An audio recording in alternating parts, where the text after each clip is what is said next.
Imagine for a moment a world without light switches, a world where cities just go dark when the sun sets. This, believe it or not, was the reality for most of human history.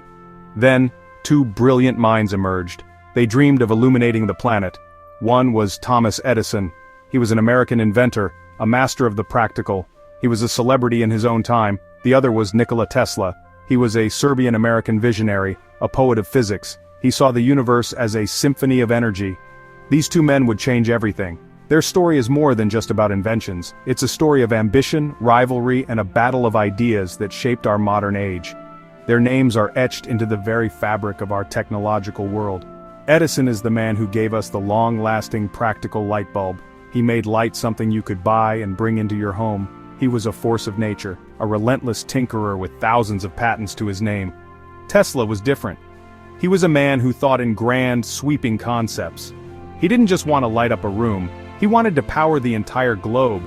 He envisioned a future of wireless energy, of robots, of harnessing the very forces of the planet. He was a futurist, dreaming of things that are still on the horizon even today. The stage for their epic encounter was the late 19th century. This was an era of incredible change. It was a time of steam engines, telegraphs, and booming cities. The world was hungry for new technology. It was hungry for power. It needed a way to light up its streets, run its factories, and connect its people. This was the world Edison and Tesla stepped into. They both saw the same problem. They both wanted to be the one to solve it. But they had very different ideas about how to do it. This difference would set them on a collision course. Their journey together and then apart is a powerful human drama. It is a cosmic tale played out on a terrestrial stage. It involves a brilliant student and a famous mentor. It involves a broken promise and a wounded pride. It involves a public war of ideas with the future of electricity hanging in the balance. This is not just a history lesson about old inventions. It is a story about the nature of genius itself. It shows us how different kinds of minds can see the same universe in completely different ways. And it reveals how their epic competition ultimately gave us the world we live in today. Nikola Tesla was a young man with a mind full of lightning. He was born in what is now Croatia. As a student, he could visualize entire inventions in his head, building and testing them in his imagination before ever touching a tool. He became obsessed with an idea that everyone else thought was impossible. He wanted to create a motor that ran on alternating current, a type of electricity that flowed back and forth. His professors told him it was a fool's errand, a perpetual motion machine that defied the laws of physics. But Tesla saw it. He saw the rotating magnetic fields in his mind's eye. He knew it could work. With these revolutionary ideas burning in his brain, Tesla journeyed across the Atlantic. He came to America in 1884 with a single goal: to meet the great Thomas Edison. Edison was already a legend. He was the wizard of Menlo Park. He had tamed electricity, captured sound, and created the light bulb. To a young inventor like Tesla, Edison was a hero. He arrived at Edison's workshop with little more than the clothes on his back, a few cents in his pocket, and a letter of introduction. The letter, from one of Edison's European associates, simply said, "My dear Edison, I know two great men, and you are one of them. The other is this young man." Edison was a practical man. He was grounded in experiments, in trial and error. He was not a man of abstract theories. He had built his empire on direct current, or DC. This was electricity that flowed in one steady direction. It worked well for his light bulbs, but it had its limits. When Tesla arrived and began to speak of his grand vision for alternating current, or AC, Edison was skeptical. He saw it as clever, but impractical. He thought it was too dangerous and difficult to control. Still, he recognized the sheer brilliance of the young Serbian engineer. So, Edison hired him. He gave Tesla a job, putting his genius to work on improving Edison's own DC systems. For a brief time, these two titans worked under the same roof. It was a fascinating contrast. Edison, the master of the material world, directing the efforts of Tesla, the master of the unseen world of frequencies and waves. Tesla worked tirelessly, solving some of the most difficult problems in Edison's generators and motors. He impressed everyone with his skill and his incredible mind. It seemed like the beginning of a powerful alliance. But the universe had other plans. A fundamental difference in their philosophies was about to create a rift that would never heal. The partnership between these two great minds was destined to be short-lived. The core of their disagreement was their opposing views on electricity. Edison was completely invested in his direct current or DC system. He had built his entire business around it. His power plants, his light bulbs, his patents, they were all based on DC. Tesla, on the other hand, saw DC as a dead end.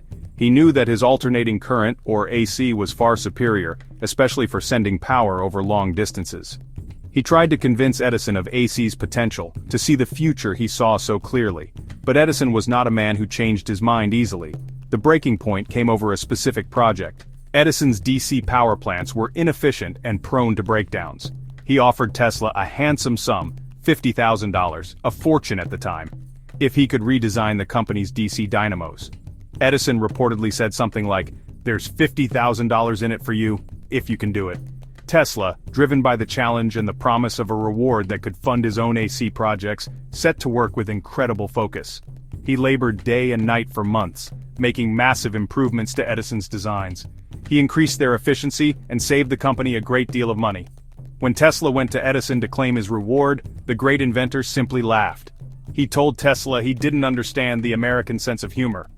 "Tesla, you don't understand our American humor," Edison allegedly said. "There would be no $50,000. Perhaps Edison had been joking. Perhaps he never thought Tesla could actually succeed. Whatever the reason for Tesla, it was a profound betrayal. It wasn't just about the money. It was about respect. It was about a promise made by his hero, now broken.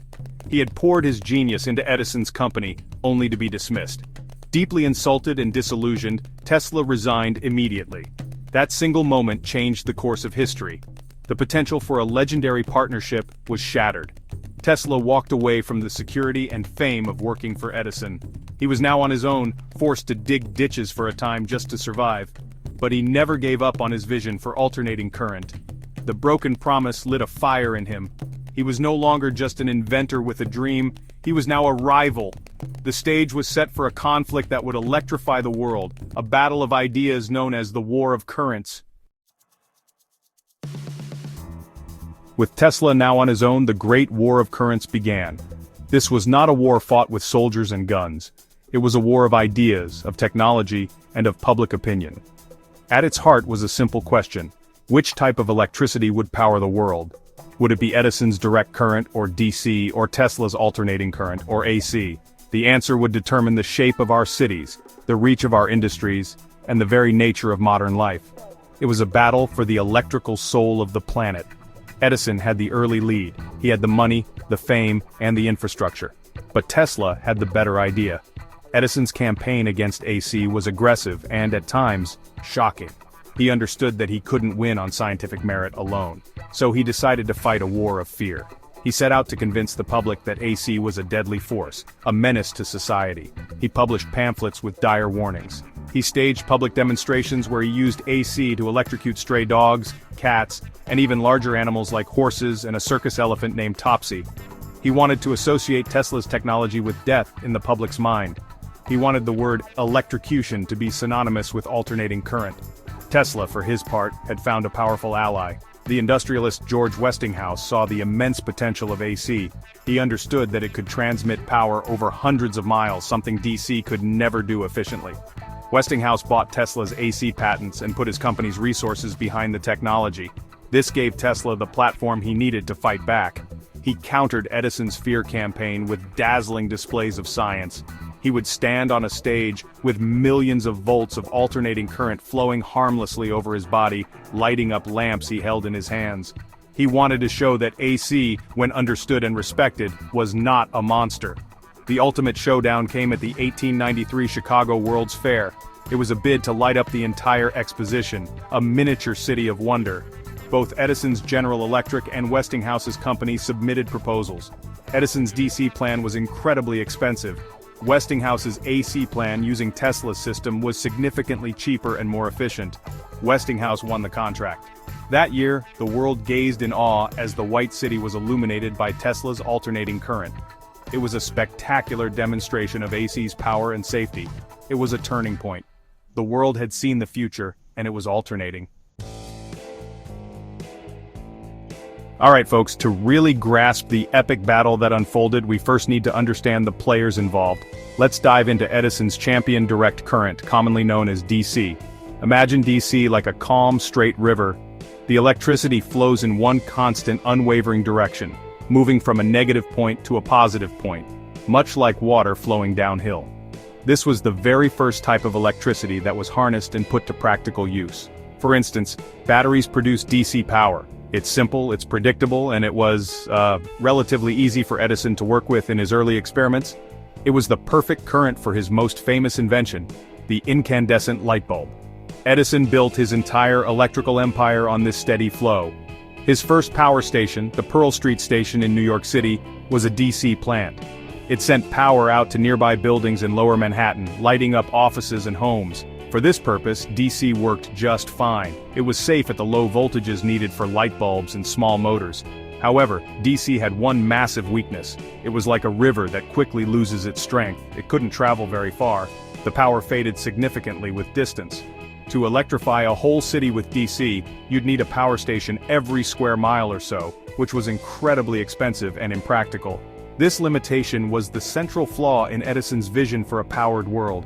He imagined a decentralized network of small power plants, each serving its local neighborhood.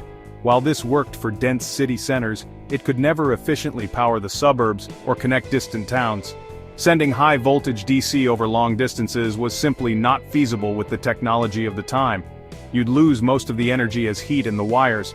It was a system with a built-in boundary, a tether that kept it tied closely to its source. Edison, ever the pragmatist, saw this as a manageable problem, but Tesla saw it as a fatal one.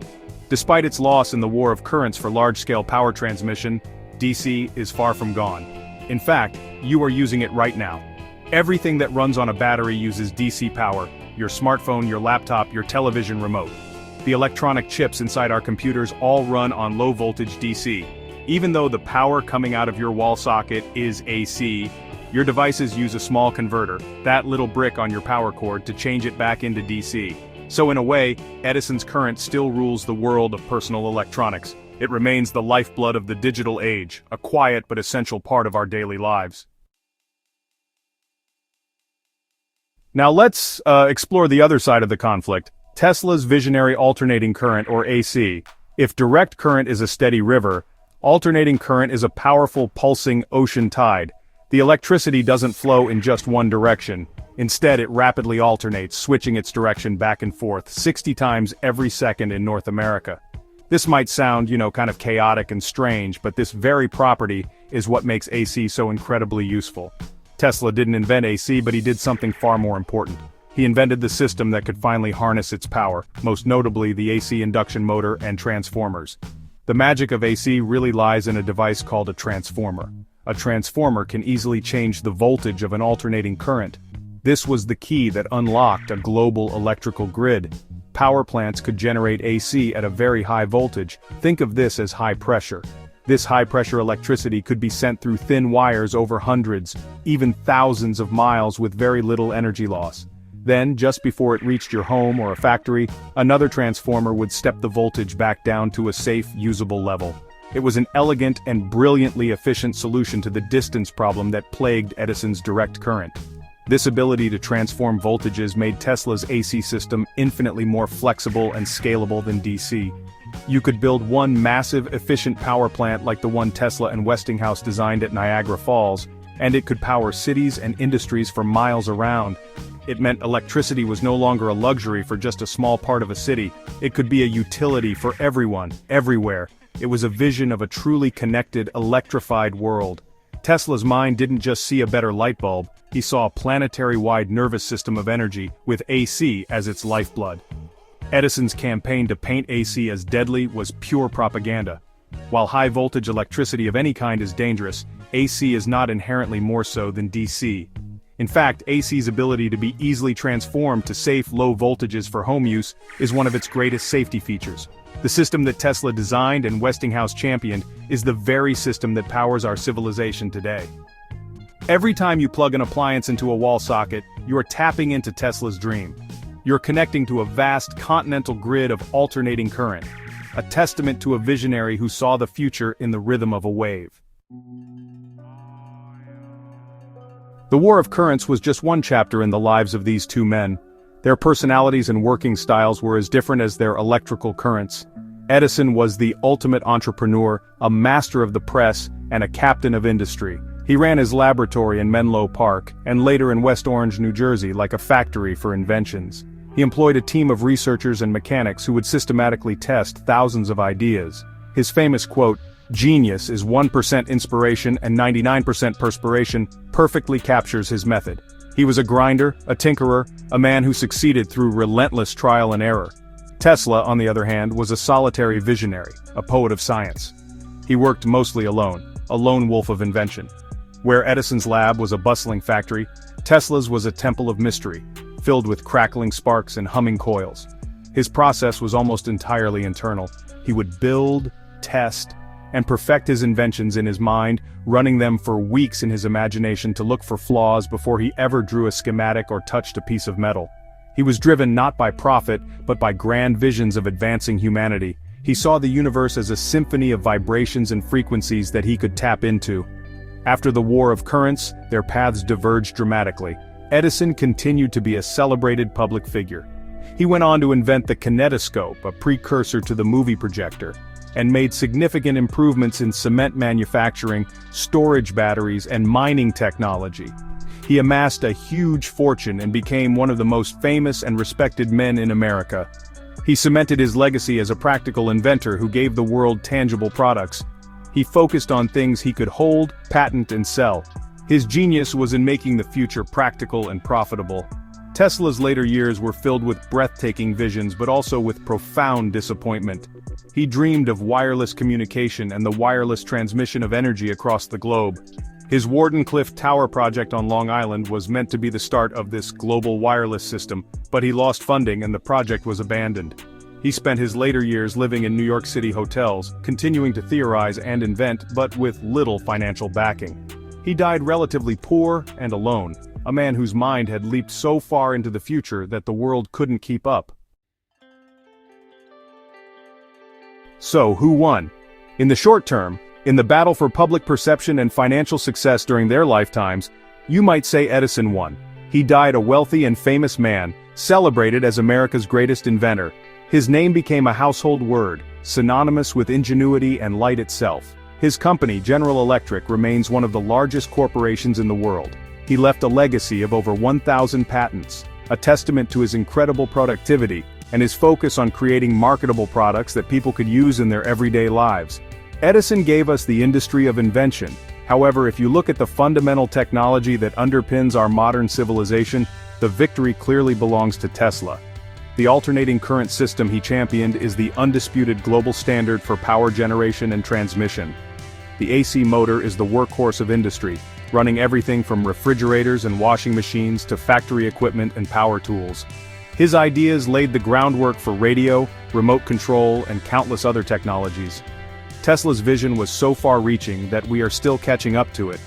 His dream of wireless energy transfer is now becoming a reality with wireless charging for our phones and electric cars. The world we live in today is a synthesis of both their contributions. We wake up in homes powered by Tesla's AC grid. We turn on lights that are the direct descendants of Edison's practical bulb. We use digital devices, packed with electronics running on DC, which are charged using AC from the wall. It's not an either-or world, it's an Edison and Tesla world. Their rivalry, as fierce as it was, ultimately pushed technology forward at an incredible pace. The competition forced both sides to innovate, to improve, and to prove the merits of their systems to the public. Their combined impact is nothing short of creating the modern age. Without their work in harnessing electricity, there would be no electronic communication, no mass media, no computers, no internet. We would be living in a fundamentally different and darker world. They took the mysterious, invisible force of electricity and turned it into the reliable, essential utility that powers our entire civilization. They are the twin architects of the electrical age, one providing the practical foundation and the other providing the grand, overarching structure. The story of Edison and Tesla is more than a simple tale of two inventors. It is a timeless lesson about the nature of innovation and the human spirit. It teaches us that genius comes in many forms. There is the practical, hands-on genius of Edison, who, through persistence and hard work, turned ideas into tangible realities. And there is the visionary theoretical genius of Tesla, who could see the future in his mind and design the systems to make it possible. The world needs both the pragmatist who can build the lamp and the visionary who can design the grid to power it. Their rivalry also serves as a cautionary tale. It shows how personal ego, business interests, and a resistance to new ideas can stand in the way of progress. Edison's fear campaign against AC, while a shrewd business tactic, was a disservice to science and the public. Tesla's inability to compromise and his poor business sense left many of his most brilliant ideas unrealized in his lifetime. Their conflict shows that even the brightest minds can be hampered by very human flaws. It reminds us that collaboration, not just competition, is often the key to the greatest breakthroughs. What can we learn from them today, in our own age of rapid technological change? We learn to question the status quo, as Tesla did. We learn the value of persistence and hard work, as Edison demonstrated. We learn that great ideas need both brilliant visionaries to dream them and practical builders to create them. Their story encourages us to embrace new disruptive ideas, even if they seem strange or challenge our established way of thinking. The next great leap forward for humanity may come from a solitary dreamer like Tesla, or from a bustling lab like Edison's. We must be open to both. Ultimately, the legacy of Edison and Tesla is written in light across the night sky of our planet. They were two flawed, brilliant, and powerful forces who, through their partnership and their rivalry, gave humanity one of its greatest gifts: easy, accessible power. They dragged us out of the dark ages and into the electric light. Their cosmic feud, a clash of personalities and principles, created sparks that illuminated the entire world. And that light, born from their epic struggle, continues to shine on us today, a constant reminder of the two titans who dared to tame